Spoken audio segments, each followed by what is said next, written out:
bonjour à chacun, bonjour aux paroissiens de Notre-Dame des Victoires. Pour moi, c'est une joie de vous retrouver de manière peut-être un peu moins directe par le biais de la technique.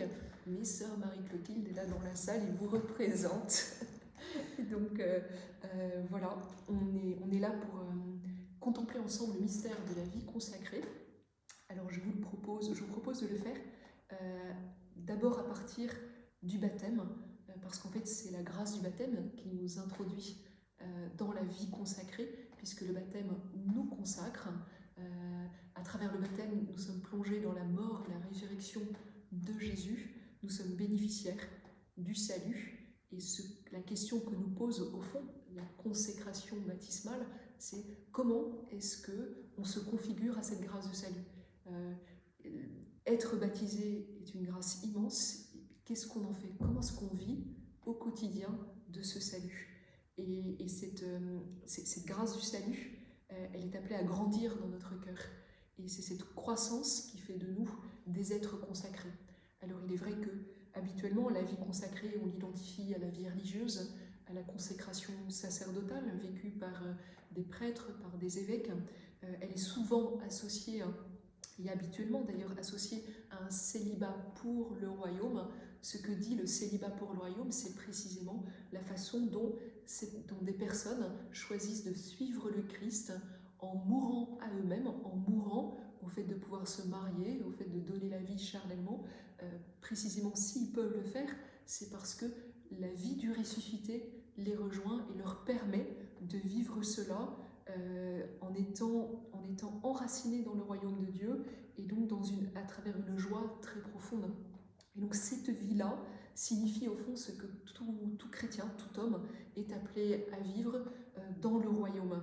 Dans le royaume, nous serons tous pleinement consacrés, nous pourrons tous contempler la vie du ressuscité et vivre de ce salut à travers toutes les dimensions de notre humanité. Donc mon premier point était de vous situer par rapport au baptême, comment est-ce que la vie consacrée découle de cette grâce baptismale. Le deuxième point consistera à revisiter cette grâce de consécration à la lumière de la parole de Dieu.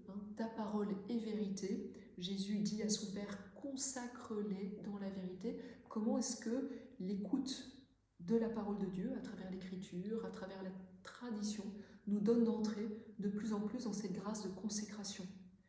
Dans un troisième temps, j'aurais aimé aborder avec vous la façon dont l'Eucharistie nous donne d'entrer de plus en plus en profondeur dans la grâce de consacration, et puis comment est-ce que cette Eucharistie aboutit à une grâce de fraternité, à une grâce d'amitié, comment est-ce que la consécration se vit dans nos relations, et enfin, comment est-ce que la consécration nous donne d'être des missionnaires.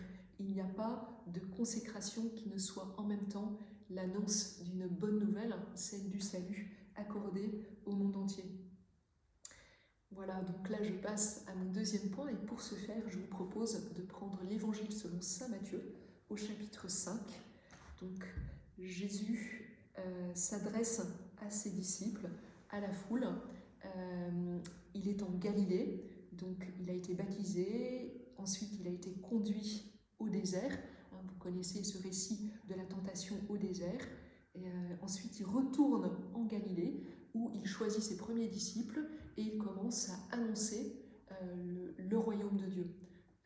Il commence à l'annoncer aux foules, aux premiers disciples qui vont le suivre. Et donc, à un moment donné, à travers ce temps en Galilée, il va se situer sur la montagne. Donc il va monter sur une montagne, les disciples vont s'approcher de lui, ainsi que les foules.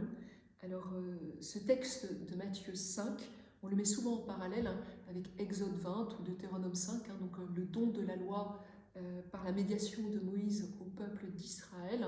Alors ce qui est assez notable d'un point de vue du parallélisme, c'est peut-être une différence qui est très profonde. Le peuple de Dieu reste à distance de Dieu, parce que s'approcher de Dieu supposerait que l'on meure.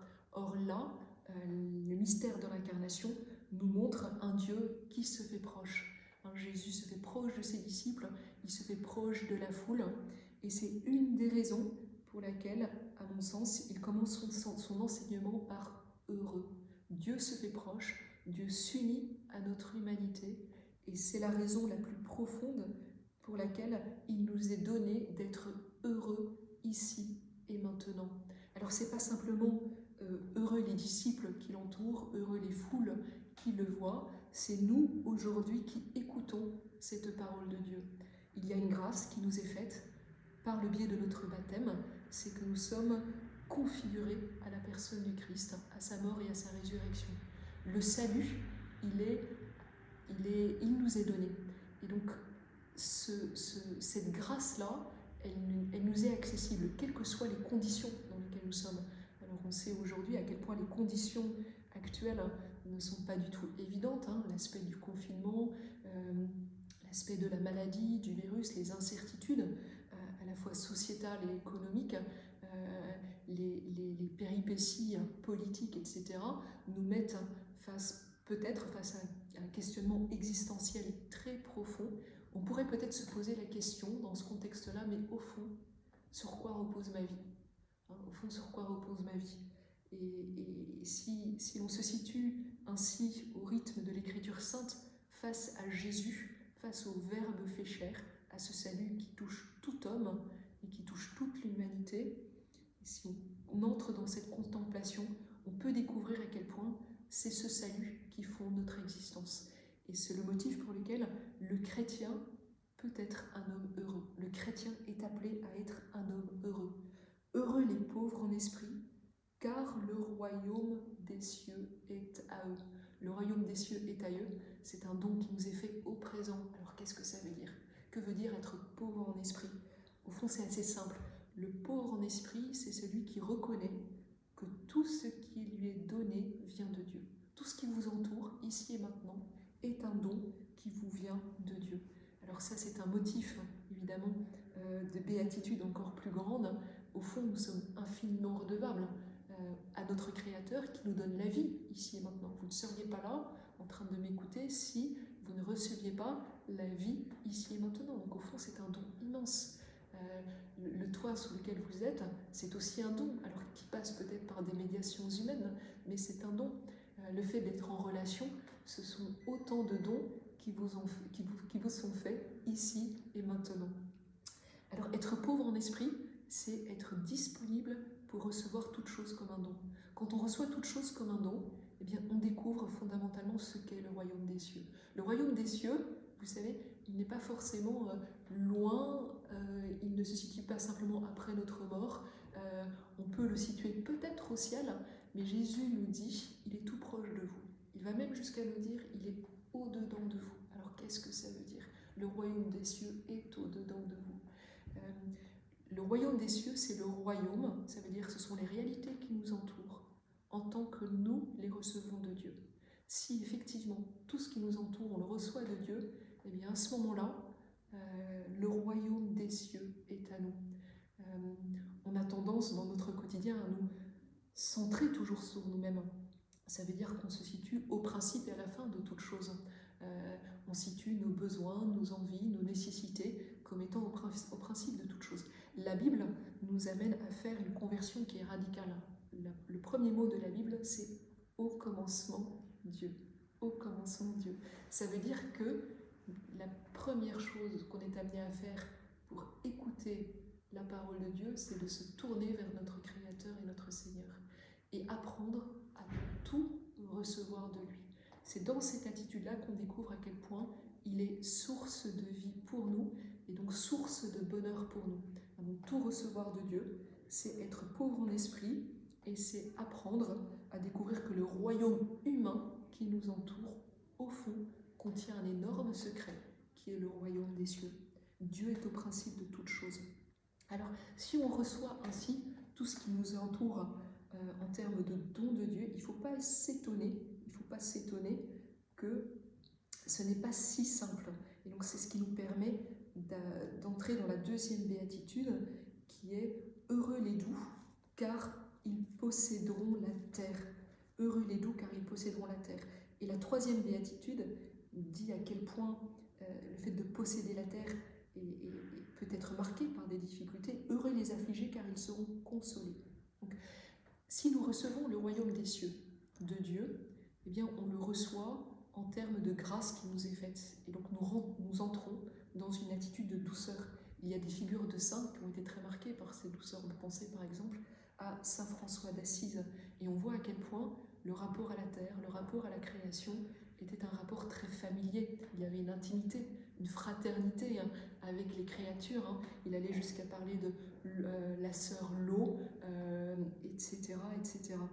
Donc on voit comment l'homme, au fond, est appelé à entrer dans une profonde familiarité avec la création. Mais pour ce faire, il faut qu'il reçoive la création de la part de Dieu. Et cette réception suppose une douceur. C'est cette douceur qui nous permet de posséder la terre. Ce n'est pas simplement d'être propriétaire ou d'avoir des propriétés privées. Alors la propriété privée est certainement une grâce qui est faite et un don reconnu par l'Église et qui fait partie de la tradition. Mais la question, c'est comment nous possédons. Est-ce que nous possédons en mettant la main sûre en termes de pouvoir, ou est-ce que nous possédons en nous mettant au service de la vie de la création, de la vie de nos frères et de nos sœurs, parce que la propriété privée n'a de sens que si elle est destinée à être un bien universel. Ça veut dire si elle est destinée à être un bien qui est mis à disposition des personnes qui en ont besoin. La joie, je crois, quand on possède quelque chose, c'est de pouvoir le partager. La joie, ce n'est pas de posséder. La joie, c'est que le bien que l'on possède puisse devenir source de communion. Source de communion. Donc, heureux les doux, car ils posséderont la terre. C'est l'attitude de douceur, d'humilité, qui nous donne de vivre une familiarité avec la terre, et je crois du coup aussi de vivre une certaine autorité par rapport à cette terre, une juste autorité par rapport à cette terre. On voit comment, par exemple, dans la vie monastique, dans la vie religieuse, les moines qui demeurent dans un lieu précis et qui prient dans ce lieu, se familiarisent avec la terre. C'est l'attitude de prière qui va aussi animer le travail de la terre. Le moine qui s'occupe du potager, le moine qui s'occupe du jardin, mais la manière dont il va s'occuper du potager et du jardin sera profondément animée par sa relation à Dieu. Et donc cette douceur peut transfigurer la terre. Je crois que ça, c'est une mission chrétienne qui correspond au fond à notre grâce de consécration baptismale. Comment est-ce que cette terre qui est abîmée par des injustices, qui souffre des injustices, la terre, elle crie vers le ciel. On voit à quel point les troubles d'un point de vue du climat, les déséquilibres écologiques expriment ce cri de la terre. Et bien, comment est-ce que une âme priante, une âme qui reçoit les réalités terrestres comme un don de Dieu, accède à une attitude douce vis-à-vis de cette terre, une attitude consolante vis-à-vis de cette terre. Alors je crois que si on a cette attitude douce par rapport à la terre, forcément, d'une manière ou d'une autre, on va être affligé par rapport à cette terre qui est en souffrance. Je viens de le dire, mais la terre, c'est un don, mais on voit aujourd'hui ô combien ce don, il est abîmé. Notre terre, comme notre humanité, est épuisée. L'homme n'a plus où reposer sa tête. On voit comment rien que les dimanches, moi j'habite du côté des Halles, Notre-Dame-des-Victoires n'est pas si loin des Halles, si vous avez le dimanche aux Halles, vous voyez que tout est ouvert, que tous les commerces sont actifs. Et donc l'homme et la terre n'ont plus d'espace pour se reposer. Donc forcément, l'homme et la terre s'épuisent. Elle s'épuise, elle s'abîme, elle est de plus en plus blessée. Elle est de plus en plus blessée et donc elle crie. Et la terre se révolte. On voit comment les désordres dont j'ai parlé manifestent cela avec force. Donc quand on possède la terre avec douceur, en même temps, on est affligé. On est affligé parce qu'on souffre ce dont la terre souffre. Parce qu'on découvre à quel point cette terre, eh bien, elle nous habite. Le livre de la Genèse nous le rappelle, nous sommes issus de la terre. L'homme n'est pas seulement terreux, il est animé par un souffle spirituel, mais en même temps, il a cette dimension terreuse, il est modelé à partir de la terre, ce qui fait qu'il va souffrir ce dont la terre souffre. Mais il va le vivre dans la béatitude. Il va vivre cette affliction en se rappelant à quel point plus profondément que le cri de la terre, il y a ce don de Dieu qui fait que la terre continue à lui être donnée, et il y a ce salut de Dieu qui vient le rejoindre à travers la personne du Christ. Et c'est ce qui fait que les affligés, heureux les affligés, car ils seront consolés. Celui qui entre dans la béatitude, qui est plus profonde que l'affliction, va bénéficier d'une grâce de consolation. Et donc là, on fait un pas de plus dans la grâce de la consécration. L'affliction n'est pas le dernier mot de la vie du chrétien, heureusement. Plus profondément que le fait d'être affligé, il s'agit d'être affamé et assoiffé de la justice. Si on voit les injustices dont est victime la terre et dont est victime les hommes, on voit les questions de famine, etc., qui sont liées aux ressources de la terre. Donc si on voit cela, le dernier mot n'est pas d'être affligé, mais plutôt d'avoir faim et soif de la justice. Il n'est pas simplement dit de vouloir la justice, il est dit avoir faim et avoir soif. Ça veut dire être traversé existentiellement par un désir de justice. Il me semble que d'être consacré, ça veut dire vivre au rythme du salut de Dieu, c'est entrer non seulement dans la douceur du rapport à la terre, dans l'affliction, qui fait que c'est pas si facile que ça le rapport à la terre, mais plus profondément encore dans cette faim et dans cette soif de la justice. Car ils seront rassasiés, Donc c'est une promesse liée à la béatitude. La béatitude n'empêche pas cette faim et cette soif de la justice. Au contraire, je crois plus on est véritablement heureux, plus on souffre ce dont la terre souffre et ce dont les hommes et les femmes qui nous entourent souffrent.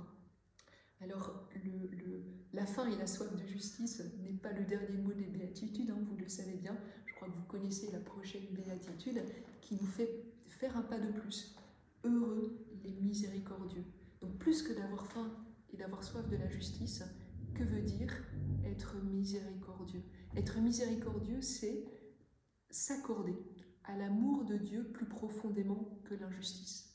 On peut être marqué par l'épreuve de l'injustice et donc désirer que la justice soit rétablie, mais plus profondément que ce désir très profond qui s'exprime en termes de faim et soif de justice, il s'agit de s'accorder à cet amour de Dieu qui est plus profond que le mal.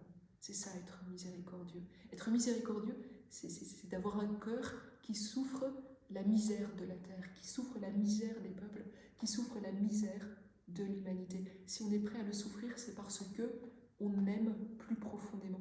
Et le fait de s'accorder à cet amour nous donne d'entrer dans cette béatitude suivante, qui nous plonge plus encore dans la grâce de la consécration.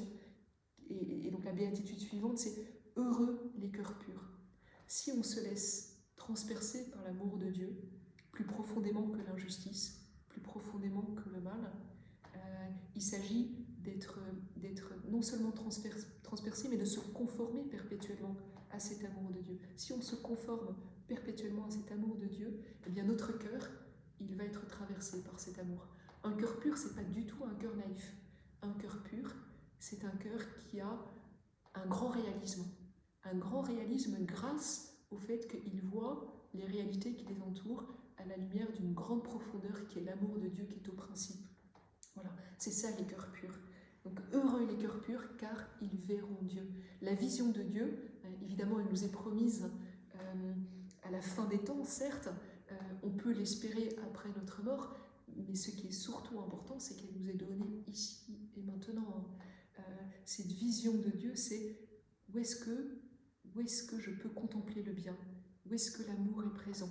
Alors vous me dites, mais il y a peut-être des situations, il y a parfois des situations où on ne voit ni le bien ni l'amour. Oui, mais nous sommes des êtres de foi. Être un être de foi, c'est poser des actes de foi. Est-ce qu'on a assez de foi pour correspondre ici et maintenant à Dieu qui se révèle en la personne du Christ? Jésus est ressuscité. Ça veut dire qu'il n'y a pas une dimension que nous vivons qui n'est pas touchée par la grâce de sa résurrection. Le drame, c'est que nous manquons souvent de foi.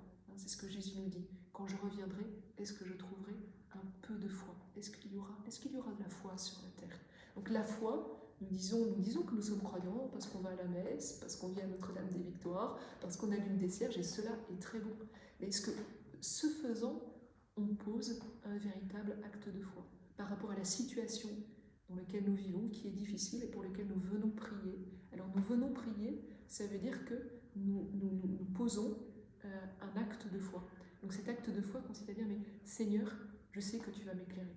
Peut-être pas quand je l'attends, mais je suis sûre que tu vas m'éclairer parce que ta lumière a déjà envahi la situation qui m'est pénible, les conflits dans lesquels je suis, la difficulté que je suis en train de traverser. Donc de ce point de vue-là, hein, les cœurs purs, voir Dieu, c'est vivre de la foi. C'est vivre de la foi. Alors quand on vit de la foi, quand on voit Dieu, eh bien on devient un artisan de paix. Parce qu'à ce moment-là, le fait de voir les situations à la lumière du bien, hein, de voir l'amour plus profond que le mal, hein, cette vision-là nous demande de faire grandir ce bien, nous demande de faire grandir l'amour. Être artisan de paix, eh bien, c'est s'engager par rapport à ce que l'on voit. Donc Dieu se rend présent, mais à nous de le faire grandir, être artisan de paix. Et c'est en cela que nous sommes appelés fils de Dieu. Être artisan de paix, c'est se conformer à travers notre être au salut, au bien, à l'amour qui est à notre portée de par notre foi. Si on se conforme à cette dimension-là, eh bien, on devient fils de Dieu. Alors, il ne faut pas s'étonner de ce qui va suivre, parce qu'au fond, c'est assez logique. Hein. Ce qui va suivre n'est pas très amusant dans un premier temps, mais au fond, et ô combien aujourd'hui on peut reconnaître qu'il y a une logique assez simple. Donc, ce qui suit, c'est « Heureux les persécutés pour la justice, car le royaume des cieux est à eux ». Si on voit l'histoire de l'Église en particulier, même l'histoire de l'humanité, les artisans de paix, ce ne sont pas des gens qui ont vécu tranquillement.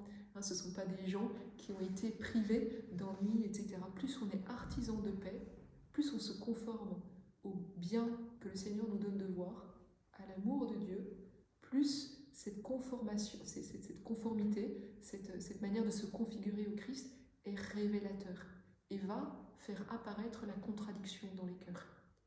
On voit comment des artisans de paix peuvent parfois nous révéler nos étroitesses de cœur, nos limites, nos endurcissements, notre nuque raide, etc.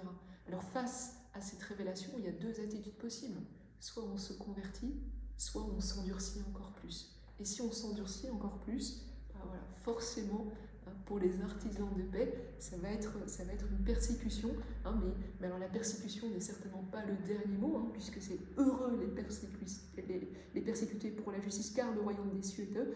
Heureux êtes-vous quand on vous insultera, on vous persécutera, et qu'on dira faussement contre vous toutes sortes d'infamies à cause de moi. Soyez dans la joie et l'allégresse, car votre récompense sera grande dans les cieux. Soyez dans la joie et dans l'allégresse, parce qu'au fond, si l'on vit ça, c'est parce qu'on se conforme à Jésus, et qu'il y a là le lieu d'une joie qui est inouïe au fond, et qui est peut-être le lieu même, ou le lieu par excellence de la consécration. Je pense que l'annonce de l'Évangile, c'est annoncer que Jésus est mort et ressuscité, ne se fait pas uniquement en parole. C'est quelque chose qui devient crédible, c'est une réalité qui devient crédible dans la mesure où on s'y conforme.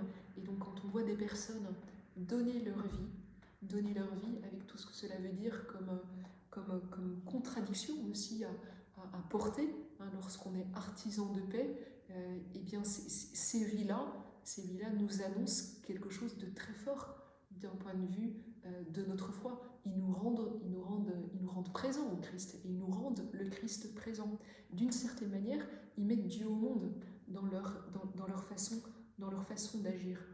Donc, de ce point de vue-là, la persécution, évidemment, quand on l'entend, on se dit je préfère échapper à cette réalité-là, mais plus profondément que cette persécution, il y a cette bonne nouvelle qui fait que le chrétien est amené à se configurer à son Seigneur, et que d'une certaine manière, il ne faut pas être étonné que cette configuration nous conduit à sa suite, à la mort et à la résurrection. Mais si nous le vivons, c'est parce que nous sommes déjà bénéficiaires de cette grâce de ressusciter. Et donc, comme les apôtres, il y a une joie incroyable à pouvoir se conformer ainsi au Seigneur. Donc, voilà le chemin que nous proposent les béatitudes. J'ai voulu prendre ce texte des béatitudes pour vous donner de voir à quel point la vie consacrée, la consécration de votre baptême est dynamique en fait.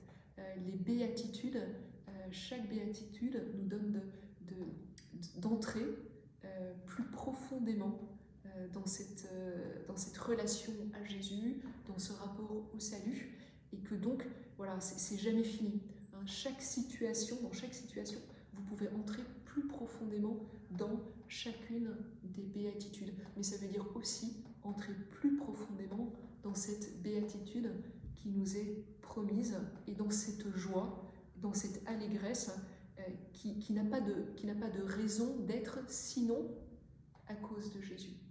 Mais je me dis, ça doit être la joie parfaite au fond. On peut se réjouir de beaucoup de choses. On peut se réjouir d'un anniversaire, on peut se réjouir aujourd'hui de la fête de la vie consacrée. On est le 21 novembre, donc c'est un lieu de joie. Mais au fond, se dire à un moment donné, mais je me réjouis uniquement à cause de Jésus. Je me dis, mais voilà le secret de la consécration. Et c'est vrai que le célibat pour le royaume n'est possible, n'est compréhensible qu'à cette lumière-là. Parce qu'il y a une joie qui est donnée uniquement à cause de Jésus, et que les consacrés, la vocation des consacrés est de partager cette joie. Alors, je vais être plus brève d'un point de vue des autres points, parce que là, je vous ai déjà pris pas mal de votre temps. Alors, juste le rapport à l'Eucharistie, il est évident que le pain et le vin qui sont consacrés et qui deviennent le corps et le sang de Jésus, au fond, et c'est ça le point important et le point que je voulais vous partager aussi, particulièrement dans le contexte dans lequel nous vivons, parce que beaucoup d'entre vous sont privés quotidiennement, en tout cas de la communion, mais ce que je voulais vous dire, c'est que vous n'êtes au fond pas privés de l'Eucharistie. Parce que le pain et le vin, c'est votre quotidien. C'est la réalité dont vous vivez chaque jour. Et ce quotidien-là, à chaque fois qu'une messe est célébrée, il est transfiguré, il est repris dans le corps et le sang de Jésus. Votre quotidien ne cesse d'être transfiguré par la présence du Christ grâce à l'Eucharistie. Donc si aujourd'hui, il ne vous est pas donné de participer physiquement à une messe, peut-être de la voir à distance, et donc forcément peut-être que vous n'avez pas l'occasion de communier, n'oubliez jamais que l'Eucharistie à laquelle peut-être vous n'avez pas pu participer, vous pouvez y participer à travers le bien que vous contemplez dans les situations dans lesquelles vous êtes. En fait, l'Eucharistie que nous célébrons est appelée à être vécue dans notre quotidien. Notre vie, dit saint Paul, est appelée à être une vie eucharistique. Ça veut dire que le salut, qui se dit pleinement à travers les espèces du pain et du vin, parce qu'ils deviennent le corps et le sang de Jésus, retentit sur toute votre vie. Le chrétien est celui qui recueille cette grâce de salut et qui le fait grandir. Et cette dimension-là, elle est à votre portée. Donc, vous pouvez avoir l'impression d'être et je le comprends, de souffrir une privation, ça c'est évident, mais plus profondément que la privation, vous pouvez être assuré que vous n'êtes pas privé de la grâce de l'Eucharistie. Après, la question de fond, c'est comment, à travers votre baptême, eh bien voilà, vous en vivez au quotidien. Comment est-ce que vous faites de votre vie de plus en plus une action de grâce? C'est vraiment ça la question. Alors je voulais vous partager un texte tiré d'un livre d'un auteur que j'aime beaucoup. L'auteur s'appelle le père Jean-Marie Hainaut. C'est un jésuite belge qui a été professeur de théologie à l'Institut d'études théologiques de Bruxelles. Et le livre s'appelle « Le mystère de la vie consacrée ». À la page 88, il parle de l'amitié vécue par les consacrés. Il me semble que c'est l'amitié qui est appelée à être vécue par tout baptisé. Alors, le texte est très beau, il est un peu dense, donc je vais vous le lire lentement. Si je vous le partage, c'est parce que pour moi, ce texte, il anime ma vie consacrée. Il m'arrive régulièrement le soir de le reprendre en termes d'examen de conscience. Est-ce que je suis entrée dans l'amitié qui caractérise la vie consacrée? Alors, le Père Jean-Marie Hénault le présente à partir des 3 vœux. Alors évidemment, tous les baptisés ne font pas vœux de pauvreté, vœux de chasteté et vœux d'obéissance, mais je crois que tout baptisé vit d'une certaine manière de la pauvreté, de l'obéissance et de la chasteté. La chasteté, c'est pas forcément la continence. La chasteté, c'est apprendre à aimer en vérité.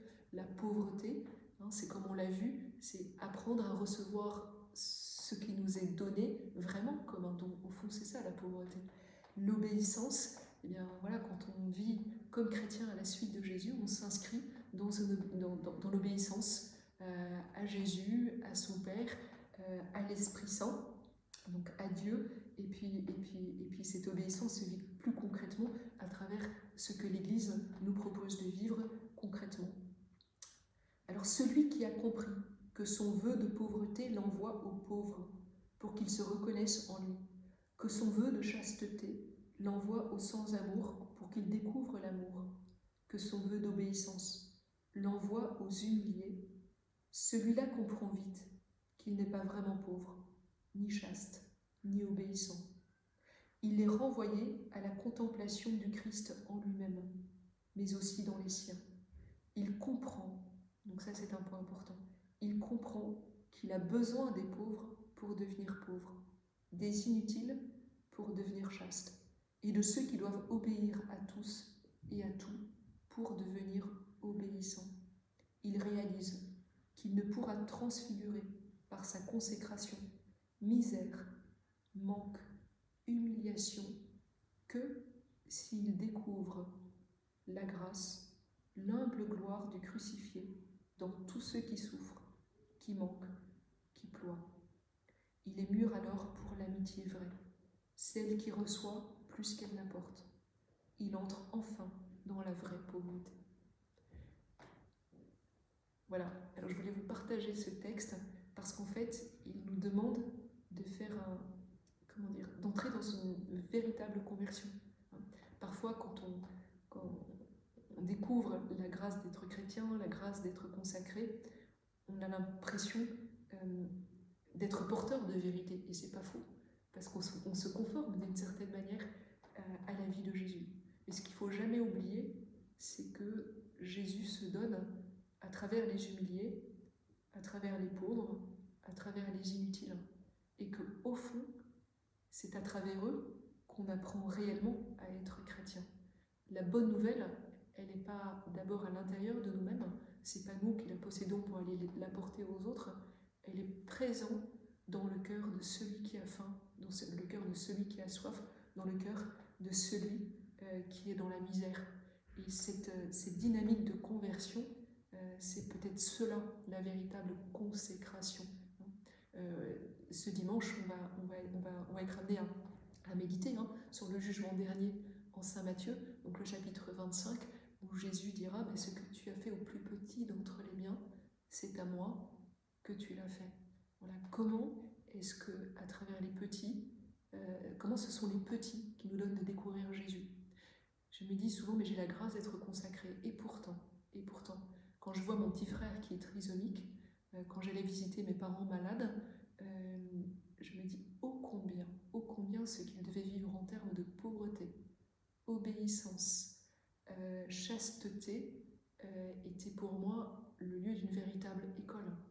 Et cela me permet aussi de reconnaître et de dire que, au fond, les vrais missionnaires, c'est pas forcément ceux que l'on imagine être missionnaires. C'est peut-être ces personnes qui, dans le secret, à travers la souffrance qui est la leur, à travers le désespoir, à travers la difficulté, se conforment secrètement à Jésus. Et par là même, à travers ce oui à Jésus dans ce qu'ils vivent, transfigurent le monde. Les vrais missionnaires sont peut-être là. Et je me dis, comme consacrés, on a ô combien à découvrir à quel point le salut déborde largement l'idée qu'on en a, ou l'image que l'on en a.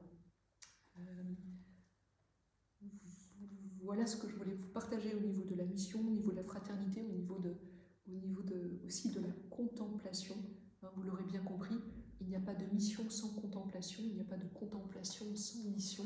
La contemplation, c'est vraiment voilà, comment est-ce que ce que j'annonce réellement, c'est Jésus mort et ressuscité. Mais je ne peux l'annoncer réellement que si moi-même, au moment où je l'annonce, je me laisse sauver. Et de ce point de vue-là, l'essence même du consacré est d'être missionnaire, comme l'essence même du missionnaire est de se laisser consacrer par Jésus. Voilà, merci de votre patience et puis dans la joie de vous retrouver en présence réelle.